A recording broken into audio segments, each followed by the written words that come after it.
अब कोई एमएलए बन जाता तो उसके बेटा को मिल जाता। दादा से बड़ी कुर्बानी नीतीश कुमार के लिए किसकी है? जिसने एक आग्रह पर कैबिनेट से इस्तीफा दे दिया और जिंदगी भर साथ निभाया। उनकी वेदना को जब आपसे निमंत्रण है, आप जाइए जाके पूछिए किस दर्द में वो बुढ़ापे में जी रहे। जिंदा उनको दफन कर दिया गया। कहीं पर नीतीश कुमार जी का चेहरा नहीं है। मंच पर शपथ ग्रहण हो रहे थे, नीतीश कुमार जी नहीं। देखिए, जिस दौर से, कठिन दौर से जनता दल यू को बनाने से लेकर यहाँ लाने तक नीतीश कुमार जी ने काम किया, आज आप जाके देखिए जिंदा उनको दफन कर दिया गया। कहीं पर नीतीश कुमार जी का चेहरा नहीं है। मंच पर शपथ ग्रहण हो रहे थे, नीतीश कुमार जी वहाँ मौजूद थे।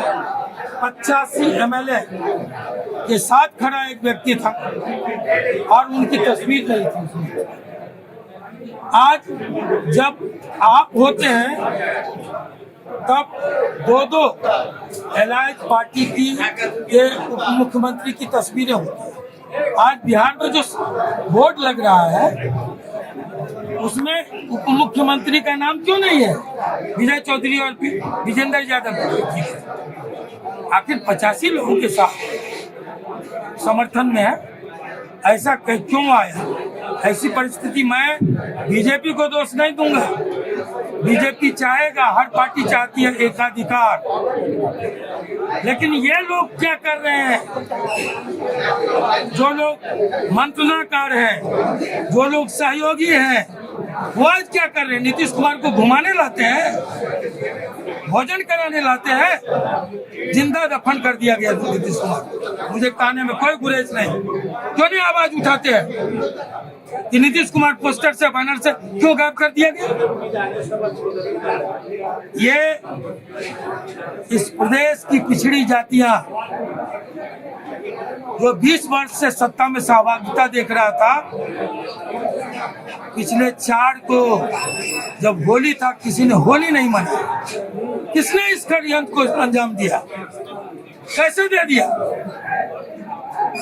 आज कहा जाता है, ये बात जब उठाए कहा जाता है बेटा को मंत्री नहीं बनाए इसलिए बिगड़े हुए।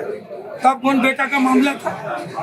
जब हमने कहा था कि अगर बीजेपी का ही मुख्यमंत्री तो सम्राट चौधरी बेहतर विकल्प है। क्यों कहते हैं ये बात? तो साथियों, मैं प्रेस के मित्रों से कहूंगा कि आप इस बात को समझिए। ये जो नैरेटिव सेट करने की कोशिश होती है, आनंद मोहन बेटा के लिए बौखला गया है। इसके पहले क्यों बोला था आनंद मोहन एयरपोर्ट पर उतरते? हम नहीं जानते थे ये सब बोलने का अंजाम क्या होगा। अंजाम की परवाह नहीं करता आनंद मोहन, काम शेर करता है, अंजाम बुज़दिल सोचता है। मंत्रिमंडल का गठन होने के दूसरे दिन ही पटना में विद्यार्थियों पर लाठीचार्ज हुआ था, उस पर क्या कहेंगे? अब ये उनसे पूछिए ना, जो लोग सत्ता में बैठे हुए और जो अपोजिशन के नेता हैं उनसे पूछिए। सरकार को बचाने का काम चेतन आनंद जी ने किया था। बड़ी चर्चा थी कि इस बार जरूर मंत्री बनेंगे चेतन जी। ऐसा क्या हो गया अचानक की? यहाँ जनता दल यू में थैली की राजनीति, मुख्यमंत्री की मजबूरी का, नीतीश कुमार जी की मजबूरी का लाभ लेकर थैली की राजनीति धड़ल्ले से की जाती है। और यहाँ भी कुछ नहीं, तू ना बोले बाबू तेरा पैसा बोले रे। जब वो सचेत थे तो किसी का टिकट इसी सीतामढ़ी में वापस नहीं आया। यही सीतामढ़ी गवाह है कि जब वो सचेत थे तो टिकट वापस करना पड़ा।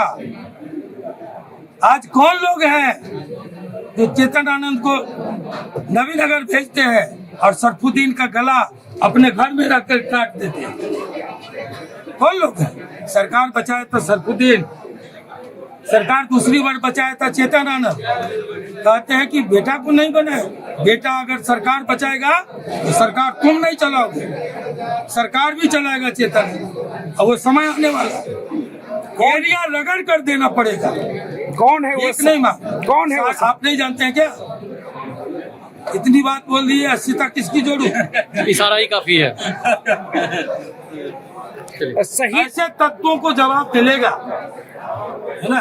और इन लोगों ने जेडीयू का बोरिया बिस्तर दे समेटा है, रम में नहीं रहे, पूरे एनडीए को डुबा दिया है। आज चुनाव हो जाए, एक उपचुनाव हुआ, थैली को करारा तमाचा मिला बक्सर और वहाँ आरा के एमएलसी चुनाव में, और दूसरा चुनाव फिर होने वाला है। और देखिएगा, लोग कहते हैं टाइगर अभी जिंदा है, सिंह इज किंग।